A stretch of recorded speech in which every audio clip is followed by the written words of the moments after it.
All right, we We are live? live. Hello, we're here with Hello. MindBody TV. I have a special guest I'm super excited to introduce. Um, I want to welcome everybody who's here. The theme today is about what's consciousness got to do with health and wealth. We don't necessarily tie those together, but from a standpoint of brain science and neuroscience and physiology, there's a lot that these have to do with each other. And as a physician, I have seen one of the biggest things that gets in the way of people's health and well-being is money, not just whether Mm. they have it or not, but their relationship with it. Because even if people have money, sometimes they're in so much fear they're going to lose it, or they're eating and drinking, got a roof over their head, but it's never enough, and they're living in a fight or flight because of that. And so the health can't really repair because they're in this constant survival state. And when I found Jay Griff's work, I was really inspired. I thought this person totally gets it. He's the founder of the Conscious Wealth Mastermind, or I think there's a different name for the actual Conscious mastermind. Wealth Podcast Conscious and the Wealth Level Up Podcast. Collective Mastermind.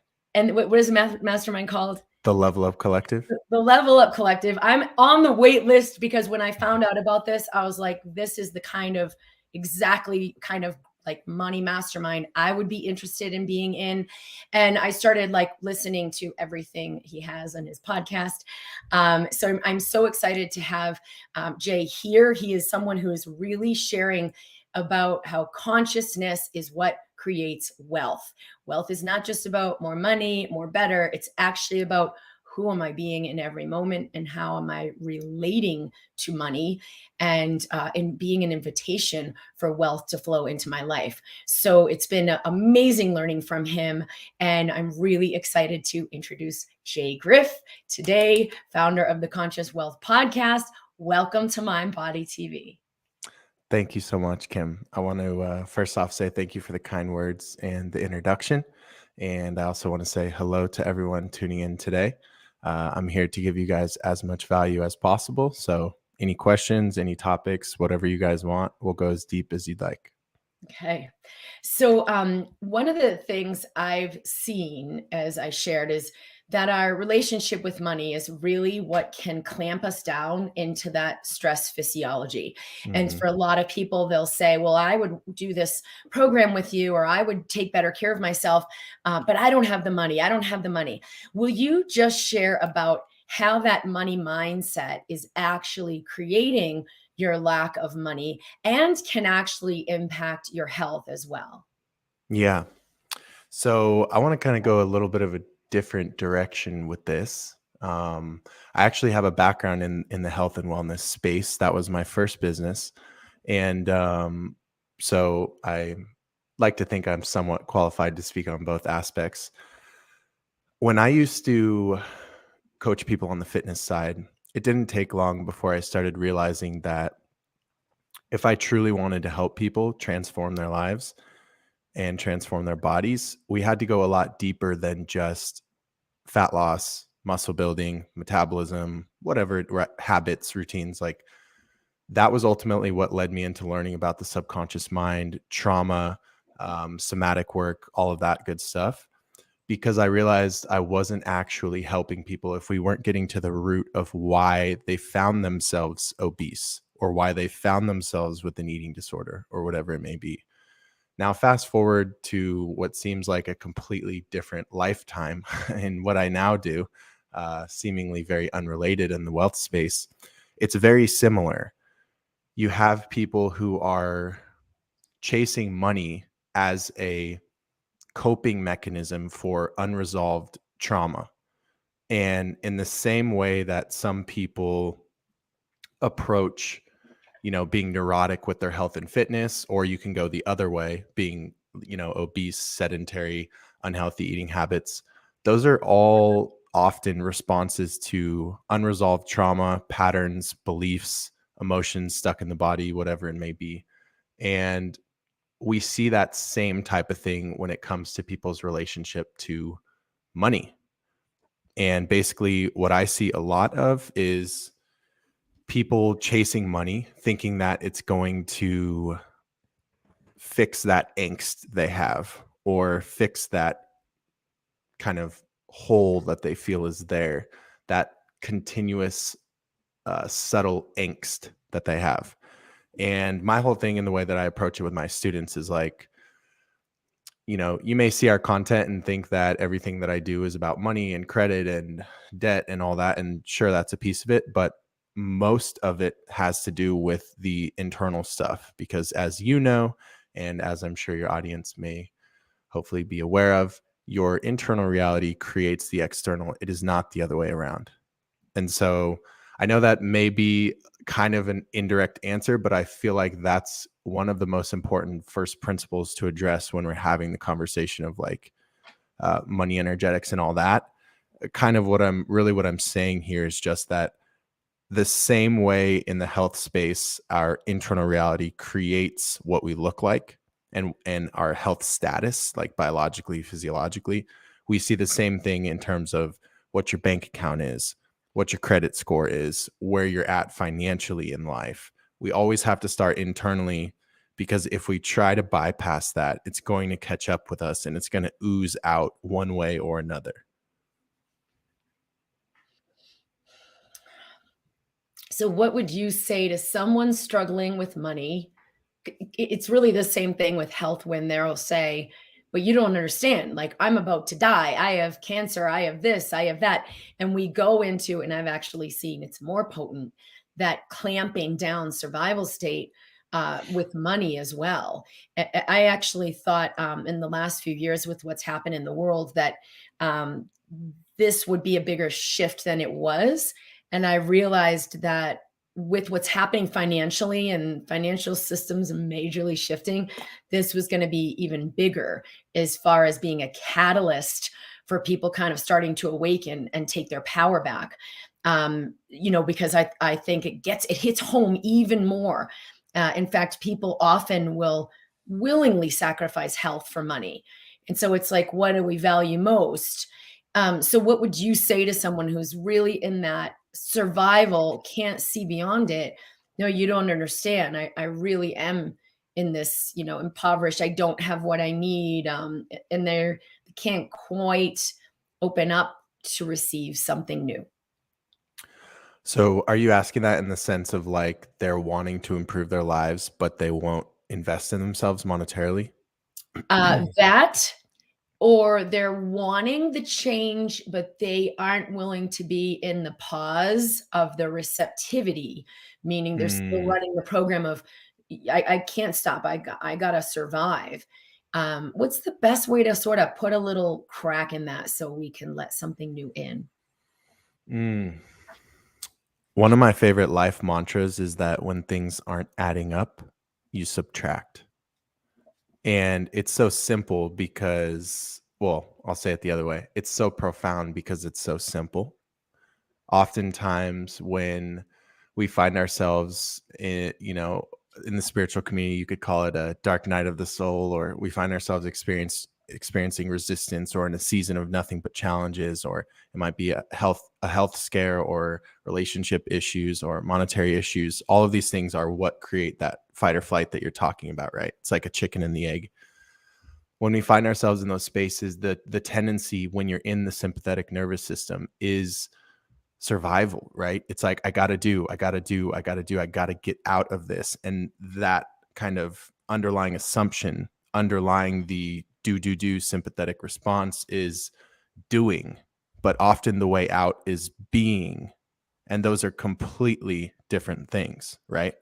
Being is presence. It is not an activity. It is not something you can check off the box, but being is not of interest at all to the ego, especially when the ego is in fight or flight, trying to defend itself because it thinks it might die. So, I mean, it's a challenging and nuanced conversation. I'm not someone who gives black and white cookie cutter answers. But what I will say is that as unsexy as it is, as annoying as my answer may be, if you're in that space to hear, the answer is always to pause and to take a step back especially if you're the type of person who's saying right now, but you don't like the archetype you were describing, but you don't get it, Jeremy. I can't. And here's why. You don't understand. That's especially the type of person who needs to take time and pause. Yeah. Yeah. Like they're arguing for the limitation so Yes. fiercely. So this is exactly what I see with health, which is why I really do see health and wealth as interconnected and really the Oh, same yeah. frequency. True health, true wealth, not like, oh, I make a lot of money. It's really actually what is true wealth. So would you just share what would be your way of explaining what is true wealth?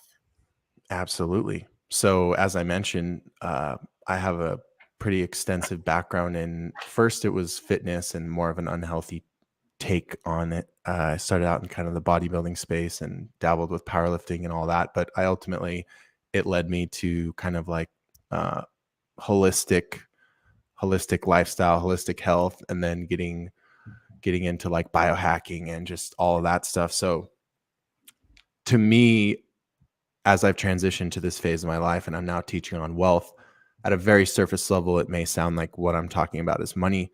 That is a small part of it. Money is extremely important. You'll never hear me say that it's not. I definitely try to make that known, especially in the spiritual community that it sounds like we're both connected to. It can be very common to slander money. And the irony about the stories that we create is we get to keep them, and that's what manifests in our lives. So we have to be very careful with the spells that we're allowing come out of our mouth. As far as health, I've always looked at this as buckets. To me, sorry, I didn't mean health, wealth. As far as wealth, I've always looked at this as buckets. What are the most important areas that make up what we refer to as quality of life, right? So you have your relationship bucket, you have your service or purpose or meaning bucket. For me, you have a business bucket because those aren't necessarily always going to be the same, right? You might have philanthropy or causes you're really passionate about, but they're not making you any money. So to me, those are separate. Then you have your relationships bucket. Then you have your health bucket. And then you have kind of, at least for me, maybe this isn't for everyone, but kind of like what makes you happy bucket. And so for me, the way I look at life, I like to kind of design, like if you've heard of like lifestyle design, I like to zoom out, look at what would my dream life be and reverse engineer that and create that, right? So to me, wealth, oh, of course I skipped money. And then money's a piece of it, right? So I zoom out, I look at all these buckets, what would be meaningful to me. It's like, okay, so I take myself there, and I've, been doing this for, let's say, a decade. So it's like, all right, cool. So I have 10 million liquid in the bank, just sitting in cash, but I have a disease that, because I didn't take care of myself, is now with me for life and it's incurable. Was that worth it? No. Okay, let's play the inverse of that. I look like a Greek god. I have exceptional biomarkers, testosterone, hormones, thyroid, everything doing great. But I'm extremely broke. Am I feeling abundant? Does that feel great? No. And so you just kind of play out all those scenarios and you realize that like wealth is really the balance of all of it. Like why have we bought into the notion that we have to choose this or this, this or this, right? We have most of the corporate world, the kind of what some people refer to as the patriarchy models, which is very much so like team no sleep, grind harder, do. And this model of business ends up creating a select few that are extremely wealthy, but they've traded everything else for it. How many times have they been divorced? Are their kids ashamed to call them dad? Do they have estranged relationships? So they have all this money in the bank, but they're overweight. They have health problems. Their relationships aren't in check. They don't have purpose, service, or meaning outside of looking at their bank account or their brokerage or whatever it may be. I just never wanted to live a life like that. So to kind of come full circle, I think that we each need to define what wealth is for ourselves. Otherwise, how can you hit a target that you can't see? Mm-hmm. Like, how many of us have actually taken the time, took an hour, took 2 hours to meditate, get really clear on journaling out exactly what does wealth look like to me? What would be of the highest good for me in all areas of my life? Like, that's what I mean when I say lifestyle design. I've been doing this since I was 20, just writing, I first introduced to this type of stuff from the goats like Tony Robbins, like getting really clear on every aspect of your life, even down to what is your dream partner? Describe every attribute of them, describe how they make you feel. And doing that in every area. What is your dream business? What would your dream hobbies be? If money wasn't an issue, what would your lifestyle look like? What would you spend your time doing? What would give you meaning? Like, remove money from the equation. What do you do now for the rest of your life? That's an exercise I have my students do, for example, because so many of us, we hear these messages, they're inspiring, and then we go back to chasing money. Mm-hmm. Mm-hmm. And it's so much more than that. So to me, I'm a multifaceted person. I think that life is so much more than playing one game or chasing one outcome. Mm-hmm. It's so much more about the balance of things. And there's no such thing as a perfect balance. You're never going to feel like I'm 100% in all 6 of these areas, right? All of these buckets. And that is the beauty of life. So Whoa, it's the that's the ebb and beauty flow. of life. So like that is the wealth in a way, is that you get to engage with being in a journey toward the full development of this. So I think this is such a basic thing, but like we could probably all just focus more and more and more into that, is the clarity of what does the full fulfillment, the rich lifestyle really look like to me.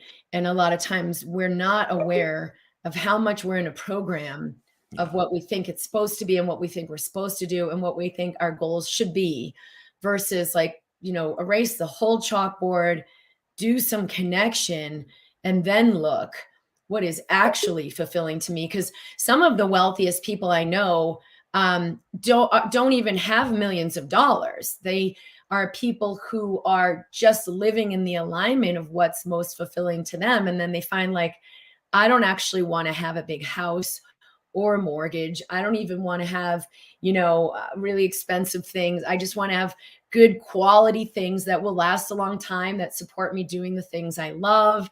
And once we do prioritize those things, the rich, authentic, connected relationships, we find that, like you said, that the trauma driving us to money is gone. So now we're like, oh, I don't even need that much money, and I have this massive wealth. So I think that's it's exactly what I've seen with health, is you've got to look at what is the true fulfillment. And then when we prioritize that, the health comes. When we prioritize that, the money comes. And I'm sure you see this in the Level Up Collective and in your work with the conscious wealth, that when people do finally really look from that clarity at relationships, business, purpose, health, money, personal joy, I wrote it all here in our chat, that it's a lot easier for them to have the clarity of what choices will create that. I want to look at a little bit of our audience. So we have, hello, Cassia, Mary Kay, Jack, Sarah, Michigan, hi, Colorado, Germany, Sweden. Wow.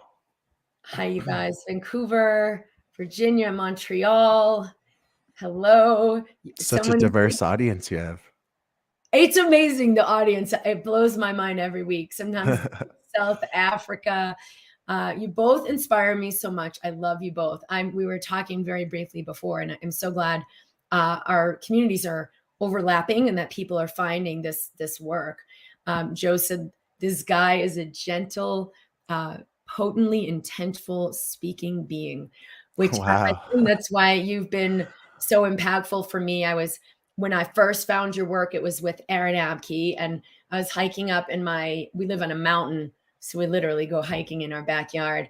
And I was listening, and like one thing I've seen from like the psychological, neurological brain science I've studied is the frequency and consciousness a person is embodying, right? Like you're not just making lots of money, you're actually in wealth consciousness, you're embodying a state.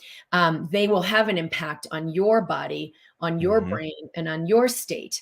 And so whether you hear that person talk or you see them or you just think of them, actually, it will re-entrain your own electromagnetic system, and that will re-entrain your brain to a new alignment. And I really felt that when I listened to you, and you and Aaron especially was even more potent.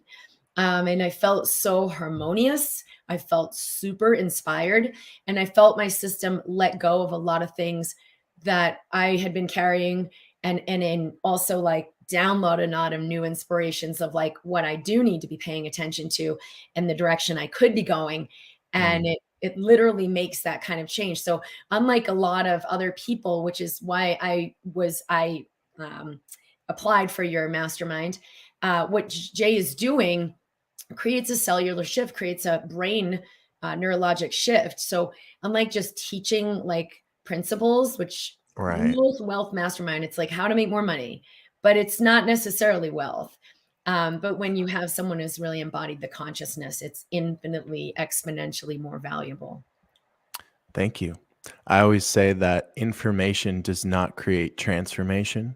And what most of the online space does is they package and sell information, and then they wonder why their client success rates are so low. They just focus on more marketing, more sales, more conversions because their churn rates and their drop-off numbers are so high. What we focus on is actually getting to the root. Like in your space, you should be familiar with like a root cause approach to health, right? Instead of like band-aiding something with supplements or pharma, you look at the root cause of what caused this dis-ease in the body. I look at every aspect of life like that. What is the root cause of this? And when it comes to getting people actual results in the realm of wealth, for example, you have to shift their identity, like at a subconscious level. You have to not only get them out of their I construct that is addicted to smallness, but you have to also teach them to play and not hate their I construct and almost like mold it like Play-Doh, because it's extremely malleable. And identity work is so helpful for when you are in your I construct, when you are going to play the ego game, the personality game, the my name is Jeremy game, and I have these preferences and these addictions and these limitations and these strengths and these weaknesses. Those are all learned.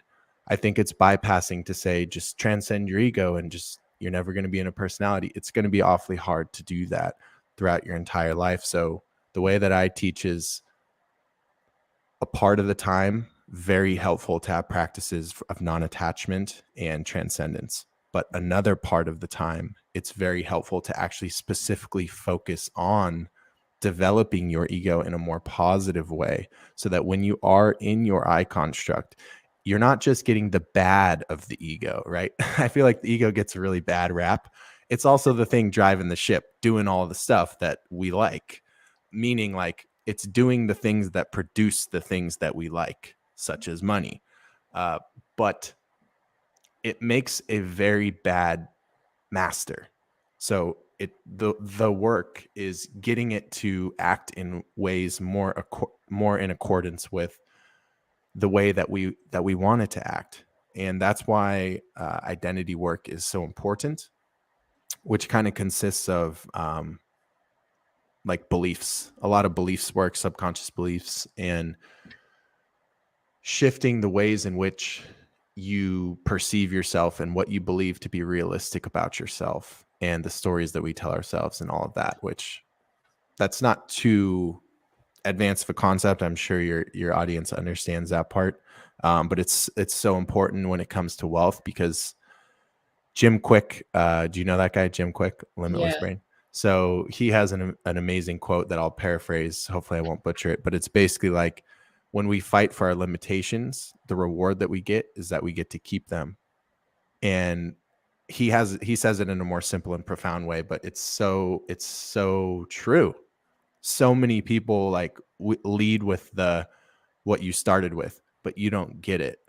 But my situation is different, but here's why it's harder for me. And it's like, look, all of that is very well may be true, but if you fight for that, you get to keep it. And so whether we're talking about the wealth piece, whether we're talking about the health piece, whether we're talking about why you're perpetually single and you can't find a good man, whether we're talking about whatever it is, these stories that we're constantly thinking and then telling are spells, right? And that's where we see the crossover between the law space and etymology, some of these more advanced things that I teach on, and the basics of creating your life and manifestation and spirituality. Our words have so much power. Our thoughts have so much power. And as I'm sure you know, they alter our actual biology and our physiology. Just thinking a certain thought releases certain hormones. And now we're talking about the whole mind, body, soul thing, where we're having cascades of neurotransmitters and hormones, and we're stuck in fight or flight and all that, because the stories that we tell ourselves release familiar chemical cocktails of hormones that keep us in fear states because we're addicted to smallness, which all usually comes back to trauma and the environments we were raised in. If you were raised in an environment where, for example, you rarely felt safe, as weird and fucked up as this sounds, hopefully I'm allowed to curse on here. Yes. If you were raised in an environment where you never felt safe, as messed up as it is, you will actually become addicted to that because it's at least a familiar feeling and the body memorizes that. And so if you experience that for X amount of years during your upbringing, and now you're an adult and you're like, Jeremy, you're crazy. You're trying to tell me that I actually enjoy and unconsciously pursue feeling unsafe recurringly. Why would I do that? And it's like, well, because your unconscious mind is pursuing that. You experience that for so many years that it actually feels safer than the unknown, right? And we see that in relationships, right? Where people are like, why do I keep attracting narcissists? And like, why would I want to date someone who's a sociopath? It's like, well, consciously you don't, but unconsciously that probably feels awfully familiar. And so the work from what I've observed and my own experience, so often the work returns back to the first 8 years of our life, 10 years of our life. And once we clear that, it's really like you said, blank slate. What do I want to create? What do I want life to look like? And the possibilities open up. Okay. I'm going to look. We've got more people coming in. So Calgary, India, Slovenia. It seems like now everybody's bragging about our massive amounts of diversity. Florida, Toronto. And we have some questions. And Peter said, I've watched all your YouTube vids, bro. So I think this is an interesting point here. And I was thinking about this with like a personal story before we get to this question. So when I was making major shifts in our financial foundation over the last, I guess, 2 or 3 years, I'd been studying this for a while, and I was able finally to know enough that I could initiate some major changes. But I realized that I needed to first shift my consciousness, because whenever I would take these actions, there was so much fear. I remember sitting in the bank. We went to Wells Fargo, and I was more leading it at the time. My husband was on board, but he wasn't learning as much at the time. And I was like shaking while we're signing all these documents for the trust, because there was this fear, and it was a total unconscious thing. Like, someone's going to stop me. They're going to put me back in jail. This is, doing something that's not really allowed. And what was happening was I was doing something unfamiliar. I had not been, you're never going to know everything. But I just had to keep telling my body, it's okay to follow your truth. It's okay to follow your truth. And I took those steps and made those changes. And it was a lot of work. Like we had to go back to the bank like 4 times because we needed another trustee to sign. Oh, we needed this information from that trustee about her employee situation. Like it was super convoluted. And I was like, okay, wait a minute. Let me clear my energy around this because I do not need to be in the weeds. I do not need to have this banker guy continually like calling us back in to sit for 2 hours. And I finally kind of did an integration of it's okay for me to step into my wholeness and really letting in cellularly what that wealth is, which is a greater level of freedom, a greater level of, with that privacy, a greater level of autonomy. And I had to like literally integrate that cellularly before all these little clustery things happen. Then I found more people. I actually found someone to work with privately. And it was like, how did this open up, within like a day? And so, do you have any insight for how people can shift their financial foundation, whether they've been following you or watching the amazing series you've just done with Aaron Abke, which is like the down the rabbit hole stuff of really opening a lot of insight? What's a good first shift for people to be able to navigate things and making a change? Amazing question. There's like so many angles I want to go because I think we both know that it takes a lot more than one thing. But because what Hafsa is saying is, how do I dissolve the tremendous fear in my body? So. Yeah, I saw that as well. So to me, the few places I usually start is detoxing the body. And that usually pairs well with detoxing the mind and really sitting with yourself. So without any context of this person's situation. And also, this is not health advice. Consult your doctor or a professional if you have one that you can trust and such. Because I know things are different for women, but fasting is an amazing tool, for example. And I don't use fasting for like people think it's for weight loss and stuff. It's not how I use it. It is excellent spiritually. It is also excellent as a dopamine reset. It does so much. I'm not going to really go into that, but basically, I would be pairing a 48-hour fast with no phone, with basically solitude time and meditation. And probably if we're dealing with fear, shadow work prompts. If you're not familiar with that, that's basically addressing the aspects of yourself that you're likely repressing, that you're not allowing to manifest. You're not showing them any form of love. And often when we repress these, we feel these continual states of angst because there's something, emotions are really just messengers. They're trying to communicate something with you. It's trying to get through to you. And so the fear is just they're going to keep turning up the fear knob louder and louder until you listen. That's been my experience every time. And let's say you don't listen, you might find yourself one day having an anxiety attack in the grocery store or whatever it may be, right? Or a health scare where now you have an autoimmune issue because, for a lot of people, they don't pay attention until it gets to an extreme level. Ideally, we want to try to pay attention before then. So that's what I was saying. When things aren't adding up, try subtracting. So what is subtracting? Well, this is a great example of that. Subtract food. Subtract your favorite vices.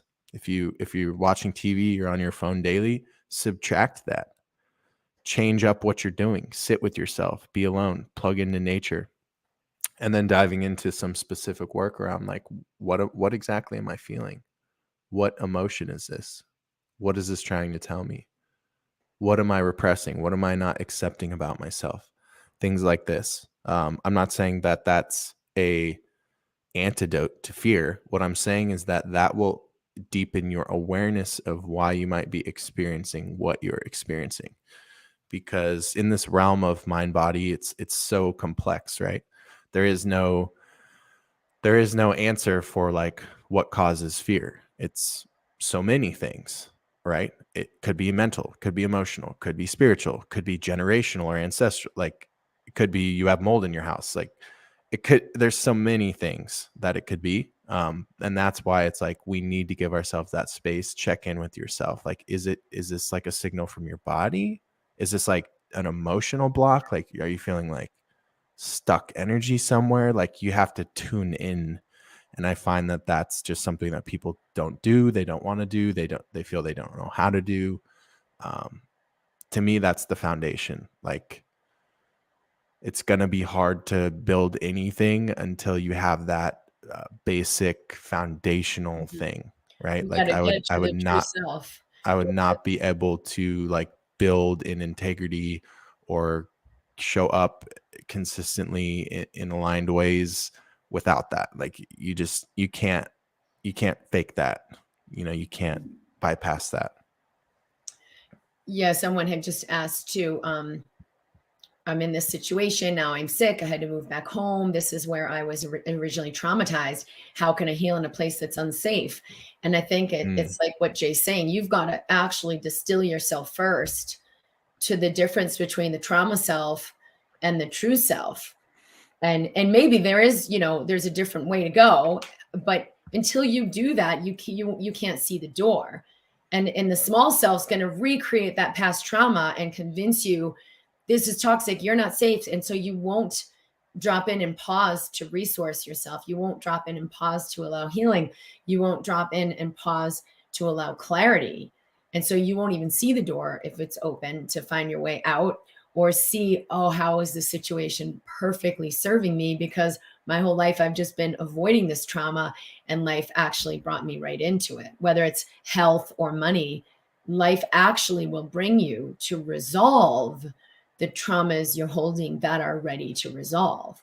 I mean, I'm sure you've seen this, because if you're coaching people to develop true wealth, isn't that one of the core things, is like getting them out of the trauma self and into the true self, the clear mind? Yeah, absolutely. And I love that quote. Once again, I'll probably butcher it, but it's like life will continuously present us the people, places, and circumstances that are required for us to heal. And it's very much so like that. Like whatever you're going through, however intense it might feel, whatever emotions, might be chaotically stirring inside of you and trying to convince you of crazy things, like it's really important to understand that God isn't offering you anything that you're not capable of healing at this moment. And whatever's transpiring for you, whether that's externally or internally, or usually a combination of both, it's there for a reason. It's asking you to look at that. It's an opportunity to transmute. It's an opportunity to heal. It's an opportunity to transcend. It's an opportunity to let go, an opportunity to redefine. It's every single day, as cliche as it is, we have the opportunity to turn a new page, and literally today or literally tomorrow can be the first day of the rest of your life. But as Kim said, you cannot bring your old small self into the future timeline that you're likely envisioning for yourself. So like I talk a lot about like manifestation because it's trendy, but I feel like the spiritual space has done us a serious disservice in the way that they've talked about, like, just visualize it and feel it and then you'll have it. And the way that I like to explain it, and this is about as clear as I've been able to distill it down through meditation and reflection on the topic. So we have this past, present, future timeline, right? And at all times, all three of those things are existing. Like every single second, it's present, present, present, which means that a second ago when I just said that word second, that's already the past, right? And then whatever word I'm about to say next, I don't know yet, but once I say it, it becomes the present. So it's like all three are on this conveyor belt, past, present, future. But all we have control over is the present moment, right? And we know that, and that's all that spirituality focuses on, is the present. It's all we'll ever have. Here's where most people go wrong. They're continuously referencing their past to determine how to show up in their present. So all their present can ever be is a recreation of their past. And we wonder why our future doesn't pan out how we hope. In order for you to actually, as I refer to it, I've done podcasts on it, referring to it as quantum leaping. In order for you to actually quantum leap, or like completely shift your life, you have to pattern interrupt what I just explained. You have to find a way in the present moment to pull the future into the present and act it out now, rather than continuing to drag the past with you into the present, which is what most people are doing, right? But this happened when I was 8, but this is, what I've always been told. I'm not social, or I'm not good with money, or I could never go into business, or whatever millions of things we tell ourselves. That's bringing the past into the present. And as long as we continue to do that, we're not going to be able to create any semblance of meaningful shifts in our future. Because what is the future? It's ultimately just a culmination of a bunch of present moments, right? In the present, that's when we create the future. But if we're constantly bringing our small self from the past into the present, we leave no room for showing up differently in the present moment. And that is what I have found to be the hardest thing. Like, if you want to ask me one of those, type of questions of like, what is the one thing you want my audience to know? It's like, it's this. It's that you will never experience meaningful life change if you cannot stop pulling the past into the present and acting it out. That is our default go-to for most of us. Like, in any given decision, unconsciously, you will scour your memory, your conscious memory, which is the past. Yes, we don't have memory of the future. It hasn't happened yet. We reference our memory to decide how to show up in that moment. Well, guess what? All your memories are of you being small and playing small and identifying with your ego and your trauma and your stories and your limitations. Well, if you reference the past, you're fucked. You'll never be able to show up in the present moment outside of who you've always been. And then we wonder why it's hard to change year in, year out. We set resolutions, we don't stick to them. We say, I'd love to speak on stage one day. We always play small and shy away from it. We get an opportunity, we find a way to self-sabotage it, whatever it may be, because it's hard. It's not easy. Because in the actual present moment, when you get that opportunity, when you have that metaphorical fork in the road, you have to find a way to lasso the future, that highest self version of you, that it's very helpful to visualize and journal about and be crystal clear on, that we talked about, your buckets. You have to lasso that person and pull it into the present moment and ask yourself, how would this person act in this situation, right? Yeah. And showing up embodied in that energy, even if your nervous system's like, what the fuck's going on? You do it anyway until it becomes normalized. That's the only way I've found for real behavior change that lasts, because it's identity change. It's not some gimmicky shit about like forcing yourself for 30 days to do something. It has to really at the root shift the way that you show up in the world and perceive yourself. This is awesome. I had like a lot of pops while you're saying that, and people are really loving and resonating with what you're saying. And one of the things I realized that's like such a key piece is, when crap is hitting the fan and life is giving you those persistent circumstances.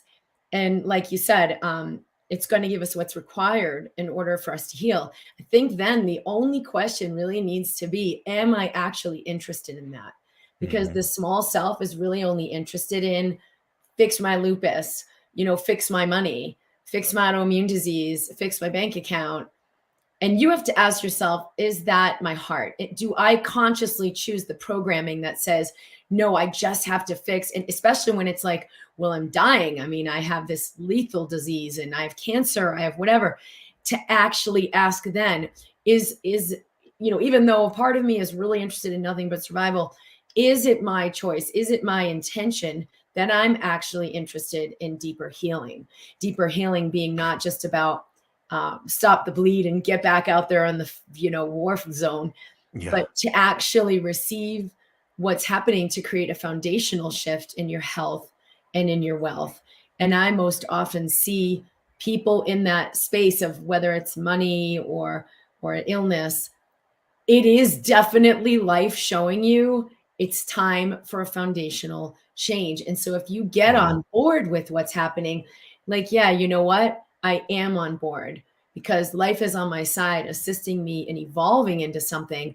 What would that be? And then going to that future self. And I always tell people, blow it up bigger than you ever could imagine it, because you're going to need that strength and you're going to need to draw from that power to move through some of the intensity of drama. We're drama. It's big stuff. It's like pain or despair, and you're going to find another breath and another breath to keep moving it out. You're going to draw from, like you said, pull the future into the present, make it bigger and more powerful and more worth it. And you'll find that one more breath to breathe into this body and this now that might feel so horrible. Literally crying, listening to this. Yeah, I think this is going to move a lot of people. Patty said the teachings of Eckhart Tolle and Joe Dispenza. Yes, a lot of people are teaching, there's really one truth. This is great. Please share the autoplay. Yes, we always share the recordings. Wow, pull the future into the present. We always play the past. We are addicted to this. Yeah. And that's, I think, also, what's being shared here is just becoming aware that I've been addicted is enough of a shift to begin that journey of allowing the change. And then that second piece of like, yeah, I actually am on board for that level of healing versus the give me the Band-Aid healing. Well, what other pieces maybe we didn't touch on that you want to share with this community? We have a really open, eager community moving into higher consciousness, and people really love this kind of validation and encouragement. So anything from your personal journey or the work you're doing or anything you want to touch on that we didn't? Absolutely. I could talk about this stuff for hours. So happy to go. That's why we're going to be best friends. Happy to go as in-depth as you'd like. Something that is kind of bouncing around in my awareness after that last thing that you said, you were kind of echoing back, that it's important for people to really check in with themselves about is this really what I want? Or is this really, why do I want this thing? And that level of awareness. And I heard you say the word I multiple times, and here's kind of what I want to propose to your audience. So a lot of these issues, whether we're talking about you found yourself in a health situation that has really just flipped your world upside down, or you're just at rock bottom financially, or you're not, you're doing fine, middle class, getting by, but you're just is this all there is for me? Regardless of your situation, everyone listening to this, we're all in different phases of our journeys. We all have what I refer to as the I construct. And so when you're asking questions like, is this really what I want? Or why am I doing this? Or why is this happening to me? Or let's just stop there with those three. Who is the I that you're talking about? And so I would even ask you that, when you were saying your audience might be playing back, is this what I really want? Well, first we have to ask, well, who's the I? Which I? That is actually what I have, to the best of what I've explored. That is the root. is that most of us have been living out a life where we're a slave to our I construct's desires. But our I construct is just a bundle of coping mechanisms that we refer to as a personality. It has preferences. It thinks it has a name. It thinks it has a gender and a skin tone and a nationality. And it thinks it's good at this and it's bad at this and it's offended by this and it finds this funny. Those are all just your I construct. It's somewhat of an illusion. Well, it is an illusion, but some people aren't maybe ready to fully accept that. But at the very least, it's somewhat of an illusion. And then we have something else. There's something else there that is able to observe the I construct. And that something else is going to give you a completely different answer to the questions that Aaron proposed. And so it's, to me, I would be doing everyone on here a disservice if I didn't talk about this today, because whether we're talking about, when I was referencing getting really clear on your buckets of life and what drives, what will create actual meaning and wealth for you, or whether we're talking about like shadow work and looking introspectively or journaling on certain questions. Well, a lot of these questions are introspective questions where you're asking yourself questions, but it's important, like critically important, to distinguish which self are you inquiring. Because if you, like, for example, when you're doing shadow work, you're asking your ego questions because your soul doesn't need to do shadow work.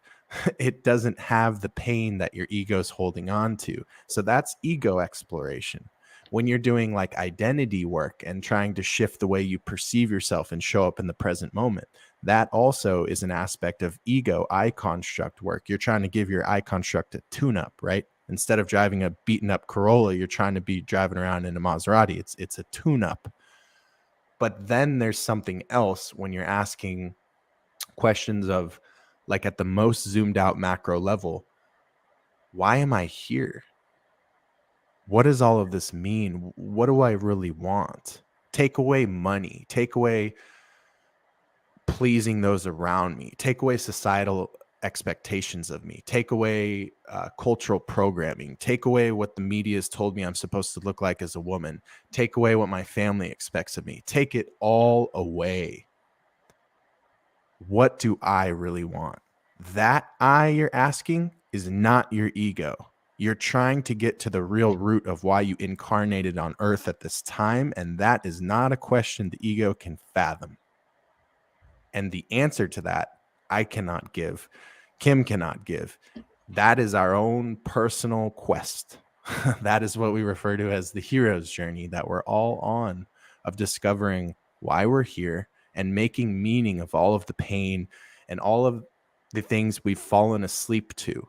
Most of us have been sung lullabies from our ego until we've actually fallen asleep to identifying with it and believing that we are it and it is us and we are synonymous with our name and our personality, and we're just not. There's something else there. So for everyone on here, if you're suffering, if you're currently going through something, if you're grieving, if you have anger, or if you have pain manifesting in the body, sickness, disease, or even wealth, it's all inextricably related. Whatever areas you're struggling in, suffering in, etc., it's really, really important to sit with those two sides of what I just outlined. You have your I construct. That's where the suffering lies.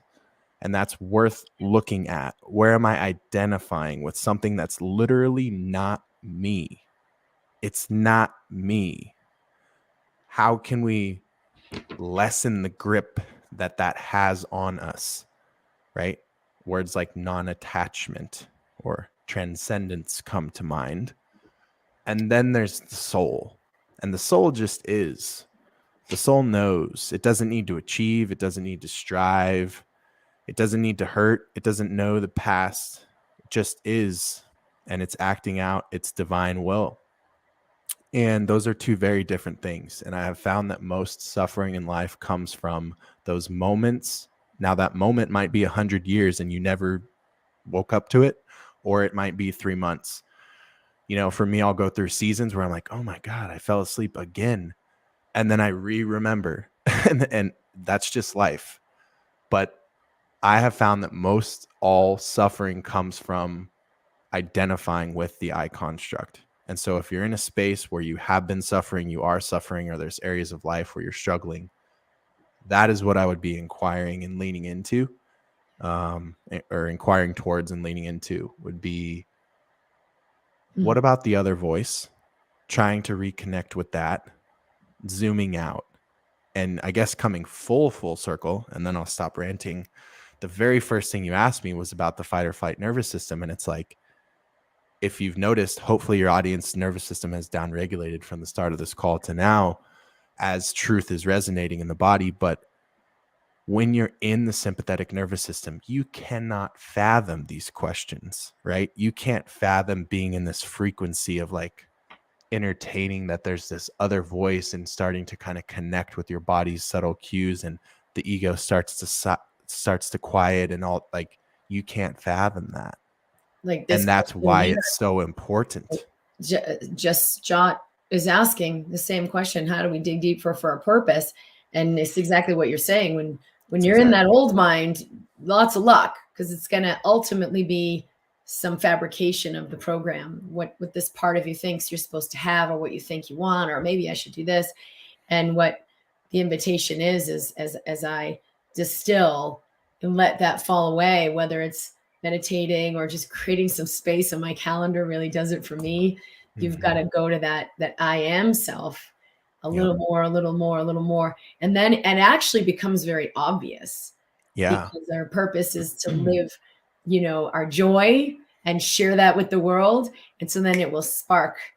Did you find, I bet, there's something in your story, because you're doing more an unconventional path. This didn't come from some book or some course. And then you're like, yeah, I'll do that. This was pure creation of something that's never been created before, because of your connection with that true I am self. Yeah. Yeah. I think that most people, like, to reference that question that you had up on the screen, so many of us look at purpose as something to be achieved, but purpose is an embodiment. Purpose can be thought of as a consciousness, as a vibration, just like a lot of what we're talking about. It's the same thing with wealth. Wealth is thought of as an effect to a cause. It's thought of as an end result. I'll do this for 40 years, plug into the rat race, do the whole 401k thing. Then hopefully at the end of the game, I'll have the end result of wealth. But what my message is, and what you've been kind of digging into with me as well, is like, wealth isn't an end result. It's a frequency. It's an embodied consciousness that you can tap into now. It's kind of like in the health space, how, until the MindBody stuff got popular, the whole scientific community had agreed that, the external world dictated the internal world. And then you have the kind of popularization of like MindBody stuff, which is like, oh, wait, the internal world actually dictates the external world. And that was like a shift. I mean, it's still not like widely accepted, but that was a novel shift in the scientific community, right? Like people like Bruce Lipton and Joe Dispenza were written off as quacks for a long time until they're not. And so just like that, we see that same relationship to people with wealth, or with purpose. We think that it's this thing outside of us. It's this end result, but it's not. It's an embodied consciousness. And when you're in that vibration, automatically the byproduct manifests. So when you're in the frequency of wealth, which is far more than just money, money automatically flows to you. And when you're in the frequency of purpose, of joy, of presence, of love, purpose is in everything you do. Literally, you are purpose when you're in that frequency. But when you're in lack, you're thinking, how do I get or find purpose? See the difference? It's as if it's outside of you. It's eluding you, and it's always going to be, you reach for it and it's just outside of your grasp. You can't quite get there. You got to look at, where am I asking the question it's not outside of you. Yes. Who's asking the question? Where am I asking the question from? That's That's really such a potent thing you're saying. It's like, how do I find my purpose or how do I make more money? It's always a shift of clearing away the small eyes, the identities that are asking that question and Exactly. going The I deeper and deeper. construct asks that question, so it can't get an answer it'll ever accept. And Mhm. conversely, the soul is a knowing. The soul doesn't achieve, it just is. It knows. It was written, right? As they say, it was written. So it's like your soul already knows. So the work isn't 3D doing, achieving work. The work is being, silencing, clearing, creating space, and then the knowing comes through. That's how it works. It's counterintuitive to what society has told us. Imagine that. Yes, yes, that. We're going to complete in 1 minute, but there's a lot of great questions. And Peter said, I'm curious if you have insight on resistance to taking action. My body clamps up. I get acid reflux, especially when I take action on business and music stuff. And this is that exact same point. Mm-hmm. Yeah. So that's your kind of go to, that's your ego's go to response of essentially there's a trigger, right? There's a stimulus, and then your body responds to it. So there's going to be like a mental neurotransmitter cocktail, there's going to be a hormonal cocktail, and then that manifests as like a biological state that you're very familiar with. And then your body will actually become addicted to that and it will expect that, similar to Pavlov conditioning, right? So if we ring the bell, your body's going to have that happen, even if it's not, even if it shouldn't happen. That's how this stuff works.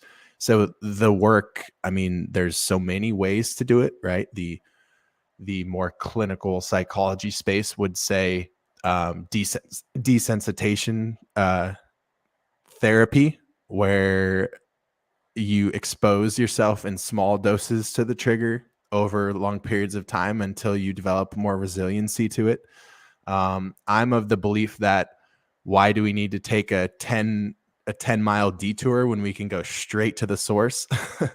Your I construct is communicating with your body and creating that. So working on directly transcending and detaching from that will loosen the stories and loosen the physiological and biological grip that it has on you. So to me, that's the most powerful work. If you're in that type of space where you're not even able to start yet, forget the identity stuff that I was talking about. You got to start with the I construct, realizing you're not that, getting outside of that, and then practicing that beautiful play of how do you show up in this 3D world, not attached to your avatar. It's a trip, but kind of practicing that. Because if you can show up in that moment when you go to make that business decision or you go to do that musical endeavor, I don't know what you're referencing, but those are your current triggers. Showing up where you're not showing up as Peter, you're showing up as your soul manifested, who's happened to identify with the name as Peter. But now there's a different level. You're looking down on Peter. So when Peter's body is experiencing this, it can just be observed. It doesn't carry the same weight anymore. And that is where we start to, I believe, use the analogy of like cracking the door open. That is where you can start to see the light. And once you see what we're intellectually trying to conceptualize to your brain, you'll understand it at a more of a knowing level, and a lot of things will click for you. But there's, we could talk about it all day. You have to experience this stuff. It's experiential embodiment. It's knowing. You can't get there with words. Words just point. Amen. Thank you so much, Jay. We could go for hours. I would love to have you back on at some point. And I know everyone can join the Level Up Collective. I'm hoping to get off the waiting list at the perfect time when it's right, and really excited. We're a few days out, so we'll be in touch very soon with you, Kim. And where can people, is the best place for them to find you? You have the Conscious Wealth podcast. Are there any other nuggets that you want to share? So definitely connect with me on Instagram. If any of you are looking to like actually personally connect, that would be the only platform where you can communicate with me. I DM all of our new followers and just like to, talk to you guys and such. So that is at official_J Griff. That would be my Instagram, and then YouTube and our podcasts are our main other platforms. So like, let's see over here, the Conscious Wealth Podcast. You can check us out on Spotify or Apple Podcasts. And if you like the if you're more of a visual person, we put out very high quality, high production, educational master classes on a lot of the things that I teach on in podcast form, but we do it visually on YouTube. So you can just search Official J Griff on YouTube as well. I'm totally in. Thank you so much. I'm so grateful and thankful for your work, for what you're doing, that we met, and that you've come to connect with our community. Thank you so much. I appreciate you, Kim. I'm wishing you a blessed week. Thank you so much for having me, and looking forward to continuing to build our relationship.